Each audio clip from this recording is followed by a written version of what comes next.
ധർമ്മപ്രമാണം. ധർമ്മപ്രമാണ വ്യൂവേഴ്സിക്ക് ഒരിക്കൽ കൂടെ സ്വാഗതം. ഭാഗ്യ മരണമടഞ്ഞ വീട്ടിക്ക് പോന്നാൽ പൂണൽ മാറ്റണമെന്ന് നിർബന്ധമെല്ലാം ഉണ്ടാ ഇല്ല ഒരു സ്നാനം മാത്രം പോരുമാ?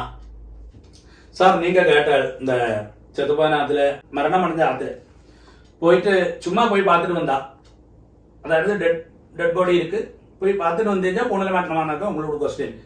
இந்த கொஸ்டின் வந்து நம்ம தர்ம பிரமாணத்துல ஏற்கனவே நிறைய சொல்லியாச்சு. இருந்தாலும் தர்ம பிரமாணத்தை பொறுத்த வரைக்கும் தெரியும், நாளுக்கு நாள் ഒരുപാട് പേരൊക്കെ ആഡ് പണിയിട്ട് വരാം இந்த ഗ്രൂപ്പിലായാലും വീഡിയോയിലായാലും പാത്രവാൾക്കെല്ലാം പുതുച്ചാ ഇരിക്കും. അതുകൊണ്ടാണ് നമ്മൾ എന്തൊരു ക്വസ്റ്റ്യൻ ആദ്യം നമ്മൾ കേട്ട വഴിക്ക് തന്നെ അവൾക്ക് മാത്രം ഇൻഡിവിജ്വലാ ചൊല്ലാക്കി പബ്ലിക്കാ നമ്മൾ ചൊല്ല കാരണം. ആക്ച്വലി ഒരു മരണമടഞ്ഞിരിക്കും രാത്രി പോയി ദുഃഖം വിചാരിച്ചാ വന്നു കഴിഞ്ഞാൽ പൂണൽ മാറ്റുന്ന ആവശ്യമില്ലേ. അതിനാ കാട്ടിക്ക് പോയിടണം, ക്രിമേഷൻ സെന്ററിൽ പോയി കഴിഞ്ഞാൽ വന്നു കഴിഞ്ഞാൽ പൂണൽ മാറ്റണം. அந்த பூனல் மாட்டுறது இப்போ சாயந்தரமாக்கு നമ്മൾ പോയിട്ട് വന്നോ ഇല്ല ഉച്ചയ്ക്ക് ശേഷം അപരാഹ്ന കാലത്തിലേക്ക് വന്നോന്നാലും അടുത്ത നാളേക്ക് പൂണൽ മാറ്റാൻ പോരും. അത് ക്രിമേഷൻ സെന്ററിൽ പോനാ മാത്രം തന്നെ.